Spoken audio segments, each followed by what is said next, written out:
Big boss ಮನೆಯಲ್ಲಿ ಶುರುವಾದ ಜಗಳ ಈಗ ಹೊರಗಡೆ ಬಂದು ಕೂಡ ಶುರುವಾಗಿದೆ. ನಿಮಗೆ ಗೊತ್ತಿರಬಹುದು, ನಾನು ನಿನ್ನೆ ಒಂದು ವಿಡಿಯೋನ ಮಾಡಿ ಹಾಕಿದೆ. ಅಶ್ವಿನಿ ಗೌಡ ಹಾಗೂ ಚೈತ್ರ ಕುಂದಾಪುರ್ ನಡುವೆ ನಡೀತಿರುವಂತಹ ಒಂದು ಕಾಳಗ. ಸೊ ಇದು ಬಿಗ್ ಬಾಸ್ ಮನೆಯಲ್ಲಿ ನಡೆದಂತಹ ಜಗಳ ಹೊರಗಡೆ ಬಂದು ಪರ್ಸನಲ್ ಅಟ್ಯಾಕ್ ಆಗೂ ಕೂಡ ಕನ್ವರ್ಟ್ ಆಗಿದೆ.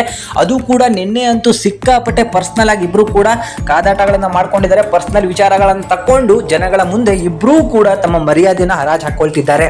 ಆದ್ರೆ ನಿಮಗೆ ಗೊತ್ತಿರಬಹುದು, ನಿನ್ನೆ ಯಾವ ಕಾರಣಕ್ಕೆ ಈ ಜಗಳ ಶುರುವಾಯಿತು ಅಂತ ಹೇಳಿ ಒಂದು ವಿಡಿಯೋನ ಮಾಡಿದ್ದೆ. ಆದ್ರೆ ಆ ವಿಡಿಯೋ ಮತ್ತಷ್ಟು ಈಗ ಹುರುಪನ್ನ ಪಡ್ಕೊಂಡಿದೆ. ಯಾಕಂತ ಹೇಳಿದ್ರೆ, ಇವರು ನಿನ್ನೆ ಬಿಗ್ ಬಾಸ್ ಒಳಗೆ ನಡೆದಂತಹ ಜಗಳವನ್ನ ಮಾತಾಡ್ತಿದ್ರು. ಆದ್ರೆ ಇವತ್ತು ಪರ್ಸನಲ್ ತನ್ನ ಗಂಡಂದ್ರಿಯು ತಾವು ಮಾಡಿರುವಂತಹ ಚೀಟಿಂಗು, ಯಾರ್ಯಾರಿಗೆ ಮೋಸ ಮಾಡಿದ್ದಾರೆ ಅದನ್ನೆಲ್ಲರೂ ಕೂಡ ಇಬ್ರು ಹೇಳ್ಕೊಳ್ತಾ ಹೋಗ್ತಿದ್ದಾರೆ. ಸೊ ಮೊದಲಿಗೆ ನಿಮಗೆ ಗೊತ್ತಿರಬಹುದು, ಚೈತ್ರ ಕುಂದಾಪುರ್ ಅವರು ನಿನ್ನೆ ಒಂದು ಸ್ಟೋರಿಯನ್ನ ಹಾಕೊಂಡಿರ್ತಾರೆ ತಮ್ಮ ಇನ್ಸ್ಟಾಗ್ರಾಮ್ ಖಾತೆಯಲ್ಲಿ. ಅದೇನಂತ ಹೇಳಿದ್ರೆ, ವೈಯಕ್ತಿಕ ದಾಳಿಗೆ ಇಳಿಯೋದೇ ಆದ್ರೆ ನಾನು ಇಳಿಯಬಲ್ಲೆ, ಆದ್ರೆ ನನಗೂ ನಿಮಗೂ ವ್ಯತ್ಯಾಸ ಇದೆ. ನನಗೂ ಗೊತ್ತು ಯಾರ ಮೇಲೆ ಎಷ್ಟು ಚೆಕ್ ಬೌನ್ಸ್ ಕೇಸ್ ಇದೆ, ಯಾರಿಗೆ ಎಷ್ಟು ಗಂಡಂದರು ಇದ್ದಾರೆ. ಯಾಕೆ ತನ್ನ ಪ್ರೀತಿಯ ಬಗ್ಗೆ 2 ನಿಮಿಷ ಮಾತನಾಡುವ ಧೈರ್ಯ ಕೂಡ ಬಿಗ್ ಬಾಸ್ ಮನೆ ಒಳಗೆ ತೋರಿಸಲಿಲ್ಲ. ಎಲ್ಲವನ್ನು ಮಾತನಾಡಬಲ್ಲೆ, ಆದ್ರೆ ನಾನು ಇವರಷ್ಟು ಚೀಪ್ ಅಲ್ಲ. ನನಗೆ ಇನ್ನೊಬ್ಬರ ಮೇಲೆ ವೈಯಕ್ತಿಕ ದಾಳಿ ಮಾಡಿ ಪ್ರಚಾರ ಪಡೆಯುವ ಹುಚ್ಚು ಇಲ್ಲ. ಅಂದಹಾಗೆ ಚೆಕ್ ಬೌನ್ಸ್ ಕೇಸ್ ಕೂಡ ವಂಚನೆ ಕೇಸ್ ಅಡಿಯಲ್ಲೇ ಬರುತ್ತದೆ.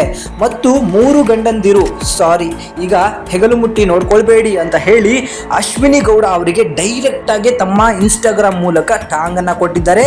3 ಗಂಡಂದಿರನ್ನ ಮಾಡ್ಕೊಂಡಿರೋರು, ಚೆಕ್ ಬೌನ್ಸ್ ಕೇಸ್ಗಳನ್ನ ಎದುರಿಸ್ತಿರೋರು, ಹಾಗೆ ಇನ್ನೊಬ್ಬರಿಗೆ ಮೋಸ ಮಾಡಿ ಬದುಕ್ತಿರೋರು ಅಂತ ಹೇಳಿ ಅಶ್ವಿನಿ ಗೌಡ ವಿರುದ್ಧ ಈಗ ತಿರುಗಿ ಬಿದ್ದಿದ್ದಾರೆ.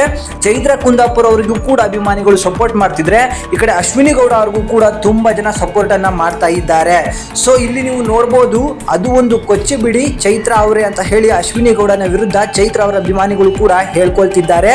ಸೊ ಆದ್ರೆ ಅಶ್ವಿನಿ ಗೌಡ ಅವರು ಇದಕ್ಕೆ ಮತ್ತಷ್ಟು ಟಾಂಗ್ಗಳನ್ನ ಕೊಟ್ಟಿದ್ದಾರೆ.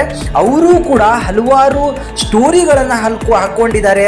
ಎಲ್ಲದಕ್ಕೂ ನಾನು ಉತ್ತರ ಕೊಡ್ತೀನಿ ಅಂತಲೂ ಕೂಡ ಹೇಳ್ಕೊಂಡಿದ್ದಾರೆ. ಅಷ್ಟೇ ಅಲ್ಲದೆ ಈ ಅಶ್ವಿನಿ ಮೇಲೆ ಎಂಜಲು ಉಗುಳಿದು ತಪ್ಪಲ್ವಾ ಅಂತ ಹೇಳಿ ಒಂದು ಸ್ಟೋರಿಯನ್ನು ಹಾಕೊಂಡಿದ್ರು. ಸೊ ಆ ಸ್ಟೋರಿಯಲ್ಲಿ ಬರ್ಕೊಂಡಿದ್ದಾರೆ, ಮೇಡಮ್ ಚೈತ್ರ ಅವರೇ, ಅದ್ಭುತ ಉಸ್ತುವಾರಿ ಎನ್ನುವ ಟ್ಯಾಗ್ ಇಟ್ಕೊಂಡು ಬಿಗ್ ಬಾಸ್ ಮನೆಗೆ ಪ್ರವೇಶ ಮಾಡಿದ ನೀವು ಅಲ್ಲಿ ಬಂದು ಮಾಡಿರುವುದು ಏನು? ದರ್ಪಣ ಸುಂದರಿಯ ಬಗ್ಗೆ ನನಗೆಷ್ಟು ಜ್ಞಾನಾರ್ಜನೆ ಇದೆ ತಿಳಿಯುವುದು ನಿಮ್ಮ ಉದ್ದೇಶ ಆಗಿತ್ತು. ಬಿಟ್ರೆ ಈಗ ನೀವು ಹೇಳ್ತಿರೋ ಮಾತು ಆಟದ ಬರದಲ್ಲಿ ಇದೆಲ್ಲ ಆಗಿರುತ್ತೆ, ಹೊರಗಡೆ ಬಂದು ಇದನ್ನ ಮಾಡಬಾರ್ದಿತ್ತು ಅಂತ ಹೇಳುವ ನೀವು ಆಟದ ತರಾನೇ ಆಡಬೇಕಿತ್ತು. ವೈಯಕ್ತಿಕವಾಗಿ ನೀವು ಒಬ್ಬ ಮಹಿಳೆಯಾಗಿ ಇನ್ನೊಬ್ಬ ಸ್ಪರ್ಧೆಯ ಮೇಲೆ ದೈಹಿಕ ಅಲ್ಲೇ ಎಂಜಲು ಉಗುಳುವುದು ಮತ್ತು ಅವರನ್ನು ಪರಚುವುದು, ನಾನು ಮನೆಯಿಂದ ಹೊರಗಡೆ ಹೋದ್ರೆ ಅವರನ್ನ ಕರೆದುಕೊಂಡೇ ಹೋಗುತ್ತೇನೆ ಅಂತ ವೈಯಕ್ತಿಕ ನಿಂದನೆ ಮಾಡುವುದು ಎಷ್ಟು ಸರಿ? ಅದಕ್ಕೆ ಈ ಹಿಂದೆನೆ ಅಶ್ವಿನಿ ಅವರು ಒಂದು ಮಾತು ಹೇಳಿದ್ರು, ನೀವು ನಿಮ್ಮ ಜೊತೆ ಬಂದ ಇನ್ನೊಬ್ಬ ಸಪೋರ್ಟ್ ಸಿಸ್ಟಮ್ ವ್ಯಕ್ತಿ ಇವರಿಬ್ಬರಿಗೂ ತುಂಬಾ ಸುಳ್ಳು ಹೇಳುತ್ತಾರೆ ಅಂತ. ಇದನ್ನು ಸಹ ಇಡೀ ಕರ್ನಾಟಕ ಜನತೆ ನೋಡಿದ್ದಾರೆ ಅಂತ ಹೇಳಿ ಟಾಂಗ್ಗಳನ್ನ ಅಶ್ವಿನಿ ಅವರ ಅಭಿಮಾನಿಗಳು ಕೂಡ ಕೊಟ್ಕೋತಾ ಹೋಗ್ತಾ ಇದ್ದಾರೆ.